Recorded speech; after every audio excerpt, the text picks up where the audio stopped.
Hey everybody, welcome back, and we'll see you soon.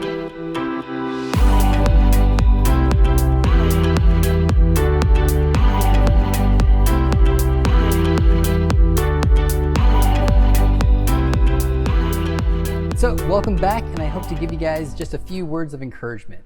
So when I read through the Gospels and I read how Jesus interacted with religious people, there are a few instances where, the religious people asked Jesus a question. What must I do to be saved? What's the greatest commandment? What must I do to obtain eternal life? What does the law really require of me? And every time I read about this, I feel like they are just trying to trick Jesus. They have some ulterior motive, either to catch him in a lie or catch him in saying something wrong, or they just want to hear the answer that'll make them feel good again so that they can puff up their chests a little bit. And in Luke chapter 10, you can read about one of these instances where Jesus was hanging out with these religious people and they asked him a question. But I think they were searching for an answer that would make them feel good, that would be more satisfying to, just what they wanted to hear. But again, obviously Jesus doesn't give them that answer. In fact, Jesus probably gives an answer that's almost worse than the original answer. I mean, he does this all the time throughout the scriptures. Stuff like, you have heard it said, do not commit adultery. And then Jesus comes over and says, well, if you've lusted after anyone in your heart, you've already committed it. Or he goes on and says, listen, you've heard it said, no one should commit murder. But if you hate anybody, you've already committed murder in your heart. And so you see Jesus looking at these rules and looking at these answers that people already know and raising the bar. And when people hear that this bar has been raised, they're like, whoa, scale it back a little bit. We'll go back and settle for what was before. So in Luke chapter 10, you get this parable of the Good Samaritan. And what I love about the Good Samaritan parable is that it breaks so many cultural boundaries. It breaks so many cultural rules that it can't help but humble not only the hearers at that time, but it should humble us now. I know it does for me, it humbles me hard. And the reason is because we think of the kingdom that we're building right now, where we live in our societies and the people that we hang out with, we think that that's all there really is, that it doesn't really get much bigger than that. But then you think about God's kingdom and it's way bigger than our kingdom. It's way bigger than this world. It's way bigger than our government. It's way bigger than any government. God's kingdom is so much bigger than our kingdom, and we lose sight of that too often. I mean, think about it like this, that you live in a culture where you think what you do every single day is the right way to do things. Whether it's how to make a peanut butter and jelly sandwich, whether it's how to treat your friends or your parents, you have a certain idea or a certain worldview of how those things should play out. But also in your community, you have other cultures who say, no, this is how you're supposed to respect your parents. This is what you're supposed to do when you go to other people's houses. And those worldviews and those cultural views are right to them. I mean, those are just cultural differences, right? You have a friend and they look at you and say, you do that with your parents or you do that with your siblings. That would never fly in my household. In my household, it has to look like this. We all have a perspective where we think that we're right. But when we look at God's perspective, it's probably even bigger than that. And this is what I absolutely love about Jesus, is that he looks at all our worldviews. And our worldview is basically, what we think is right and what we think is wrong, how we should act in these situations. Jesus looks at all of those and says, you got it all wrong. You think you're right, but you're wrong. And this group, they think that they're right, but they've also got it wrong. And that group over there, you've missed the mark. You see, we all have an earthly worldview of how the world should be ran. But it's not until we have a heavenly worldview that we'll even come close to what it should look like. Because again, Jesus comes down to heaven, and when he died and he rose again and then he ascended to heaven, when he comes back, guess what he's doing? He's bringing heaven down to earth. And in this parable of the Good Samaritan, we kind of get a glimpse of what that actually looks like. So let's go ahead and read it. Again, it's in Luke chapter 10. On one occasion, an expert in the law stood up to test Jesus. Teacher, what must I do to inherit eternal life? What is written in the law? He replied. How do you read it? He answered, love the Lord with all your heart, with all your soul, and with all your strength, and with all your mind, and love your neighbor as yourself. You have answered correctly, Jesus replied. Do this and you will live. And I just want to stop there for a second, because you see, this guy who's an expert in the law, who knows all the laws, who studies it, and this is what he lives for, he already knows the answer to this question. So why ask Jesus if you already know the answer? It's because he wanted to hear something different. He wanted to hear something that would make it easier to live his life. that would appease him more, that he could be like, oh, now I'm justified to do this and treat people like that, or go off and do my own thing. But don't we do this a lot of the time too? I mean, don't we ask God, like, what am I supposed to do? They just keep making me angry. Can't I just handle it how I want to handle it? And we ask this question thinking that God's going to be like, yeah, just do whatever you want. Do what you think is going to make you feel better. We kind of expect that answer, or we want to hear that answer sometimes, and it just doesn't happen. Or maybe you don't feel that way sometimes. Maybe you don't ask those questions like I do. Moving on. But he wanted to justify himself, so he asked Jesus, and who is my neighbor? Again, this is something that he already knows. He's an expert in the law. He knows the law really, really well. So to ask this question, you have to ask yourself, why again is he asking a question that he already knows the answer to? I mean, they could look at Leviticus 19. They would know their Old Testament. They would know all their laws. And plainly it says who their neighbors are. I mean, look at this. Leviticus 19. Do not seek revenge or bear a grudge anyone among your people, but love your neighbor as yourself. I am the Lord. You see, your neighbor were your people, the people who were your ethnicity.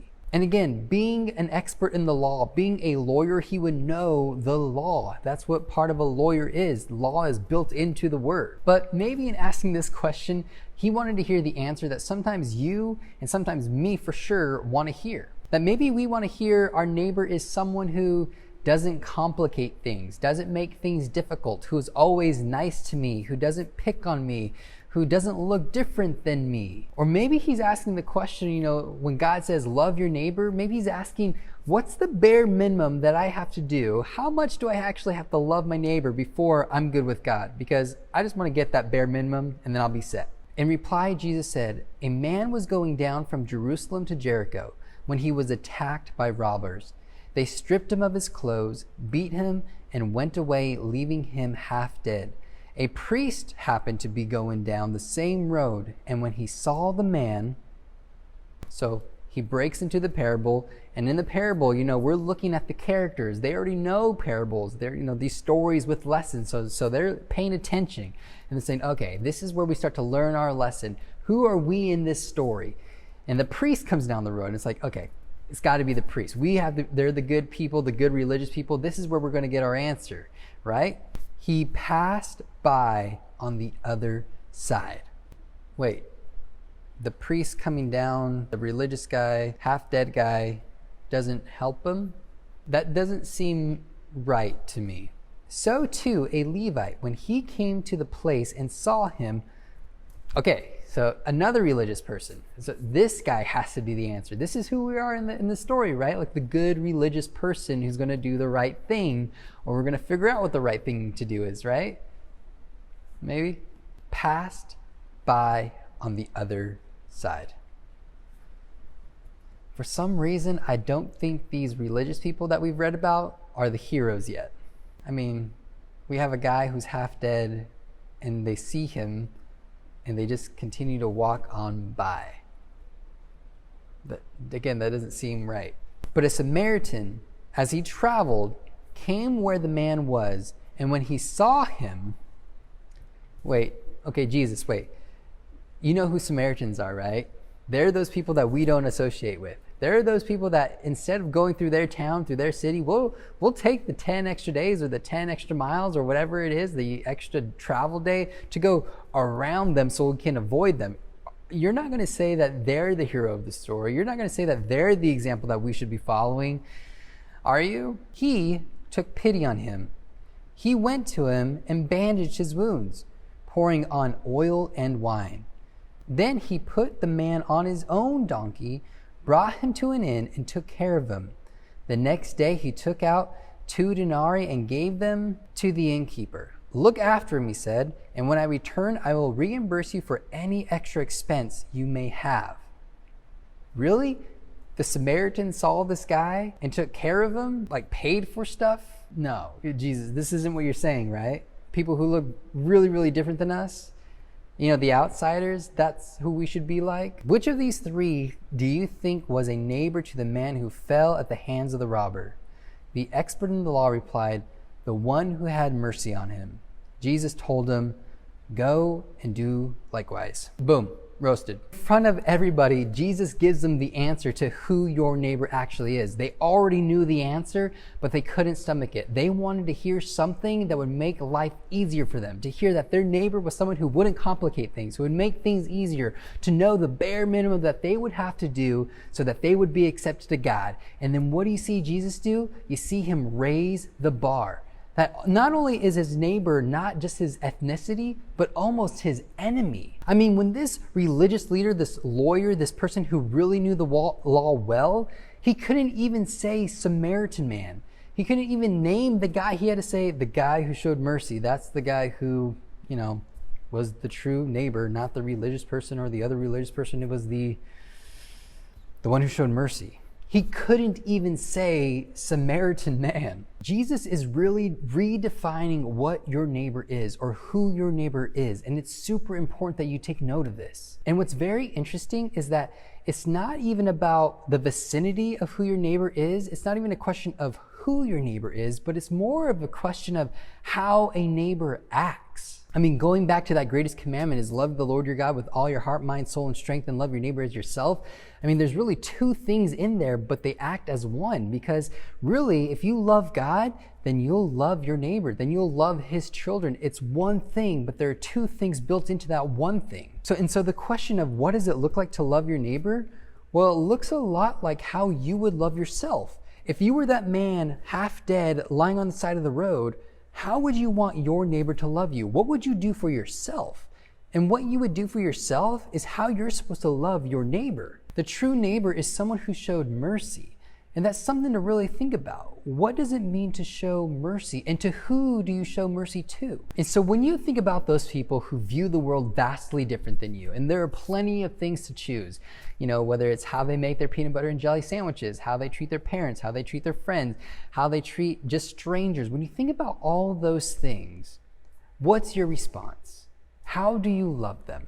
When people look really, really different than you and think really, really different than you, how do you love your neighbor? How do you show mercy? And lastly, what is mercy? So those are the three questions that I kind of want you to think about and really think about and talk to somebody with. How do you love your neighbor? How do you show mercy? And what is mercy? And so my encouragement for you guys is just go out there and just love on people. And just don't love on people the way that you would want to be loved, but love people the way that God has loved you. That you were this dying person on the side of the road, your enemy, this stranger, this person who no one wanted to deal with, and yet God stops everything, pays more than he has to for you. Love like that. Show mercy like that.